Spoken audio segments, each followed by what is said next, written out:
It looks like there's going to be over 200 plus changes for the day one patch of Battlefield 6 this Friday, October the 10th on launch day.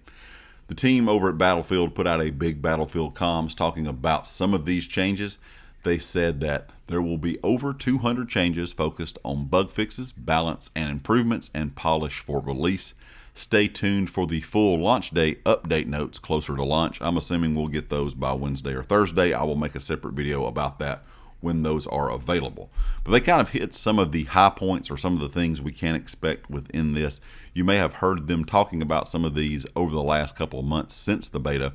First of all was player movement. It feels more responsive with changes made to pacing and with several movement issues addressed to keep gameplay smooth and balanced. We do know they have nerfed bunny hopping, they have nerfed slide shotting, slide jump shotting, all that stuff to make it more inaccurate when you're doing it. So if you're doing a slide shot, a jump shot, a bunny hop, you're not going to be as accurate as you were in the beta. There still may have to be some adjustments after the game launches, but they have toned that down. They also talked about rebalancing recoil on automatic weapons, making long-range gunplay more characteristic towards Battlefield, rewarding tap fire and burst fire control. And that's always been a thing in Battlefield. Battlefield's not really a movement style shooter. When you get in a gunfight, you're doing a lot of strafing, you're doing a lot of full auto at distances. It's more about kind of, getting your footing, standing still, and tap firing at a distance, and that really has always rewarded you in Battlefield, and apparently they were not happy with how it was going in the beta, so they have adjusted that somewhat. Also, they talked about numerous weapon attachments have been fixed, so they now display the correct thing in the menus and in game.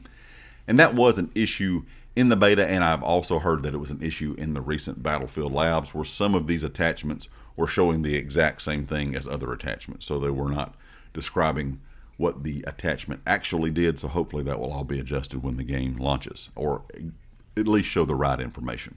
When it comes to gadgets, some of these gadgets we did not even get to see in the beta, but they have been adjusted. The laser designator has been refined with smoother deploy animations. The MBT law is now the default engineer launcher with more accurate trajectory. The MAS 148 is enhanced with more realistic missile path, improved zoom and lock-on, sharper scope visuals, and more reliable vehicle damage. And the deployable beacon, which has been moved from the Recon class, now limits to 1 spawn per player, 4 per squad total, helping maintain balance and prevent overuse. So they're definitely putting a stop to having these infinite spawn beacons out there. You're going to have to place them down more often if you are using this deploy beacon on the Assault class now, because like I said, that has been removed from the Recon class and placed on the Assault class. When it comes to maps and modes, they said rush and breakthrough layouts have been revised for better balance between attackers and defenders.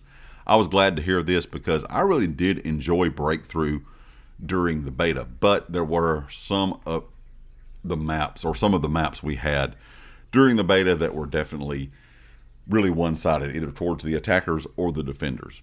Rush, I'm still not sold on Rush like I used to be when Rush was one of the better games in Battlefield. I feel like Breakthrough has really taken the place of Rush over the years, and a lot of these maps are still not really designed for Rush, but some of the maps were pretty enjoyable, but bomb sites were kind of strange where you could spawn up on defense and be looking pretty much at the bomb site, so it was really hard for the attacking team to make any progress. And the same could be said for Breakthrough. Some of these breakthrough maps, the defense just had it where they can absolutely lock it down. And they've always talked about this in Battlefield titles over the years. They want attacking and defending to be kind of a 50-50 chance. So you're going to win a good bit on offense and you're going to win a good bit on defense. They don't want it tailored to just one side or the other.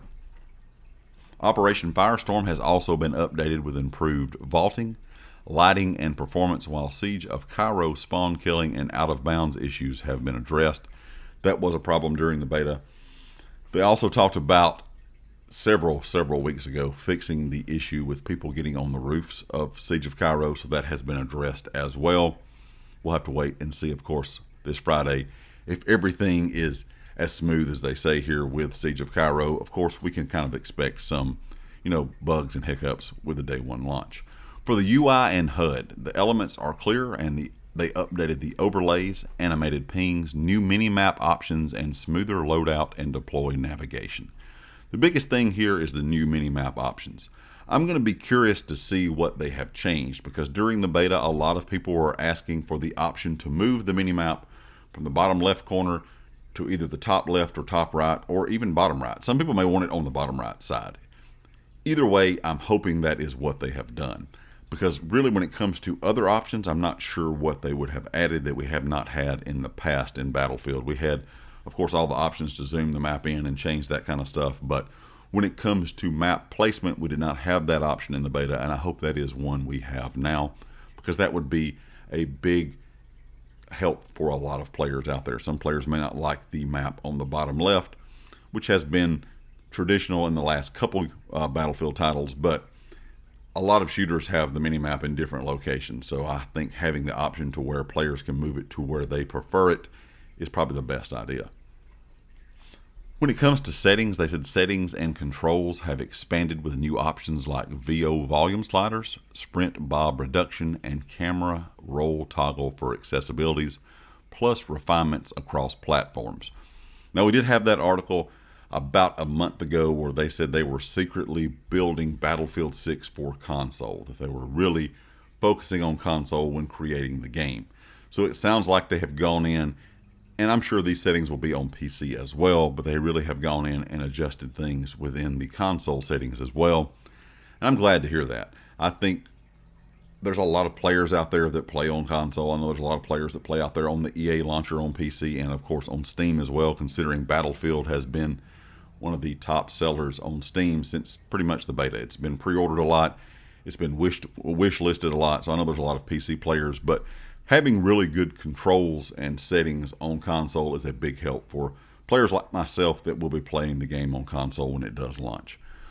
For audio, there has been some changes for it being cleaned up so pings are easier to hear, weapons and vehicles sound sharper, and missing delays effect won't get in the way of your awareness. Now, when it came to the beta, I really didn't have, or I would say I didn't really have an issue with sound. It felt like it was really loud or muffled at times, but when it came to footsteps, I thought the footsteps were pretty good. I really didn't have a problem with the footsteps. I didn't think they were too loud. I didn't think there was an issue where you couldn't hear them at times. But I will say the weapon and vehicle sounds were off at times. They sounded kind of strange, and the pings were really hard to hear. I felt like you could not hear those at all at times. So I'm glad they have kind of went in and touched up the audio. When it comes to network, it says the network or the net code improvements reduce desync, make time to death feel fair, and address cases of invisible damage. And that was probably one of the biggest talking points during the beta, where people felt like the time to kill, some thought was, I guess, a bit too strong, that there were issues with time to kill.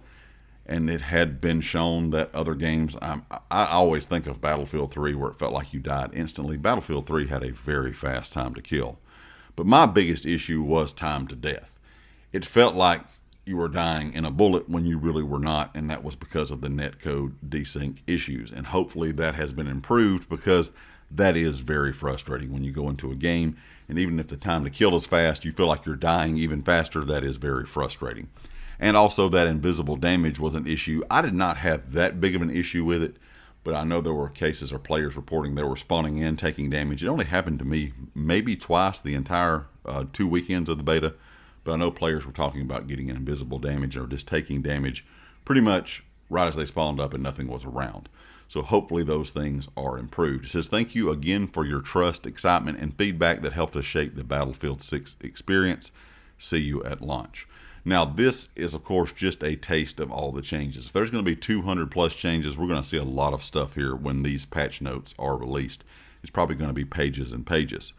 But the biggest takeaway here for me is it seems like they really listened to a lot of the feedback during the beta. And I know not all feedback they can really implement into the game.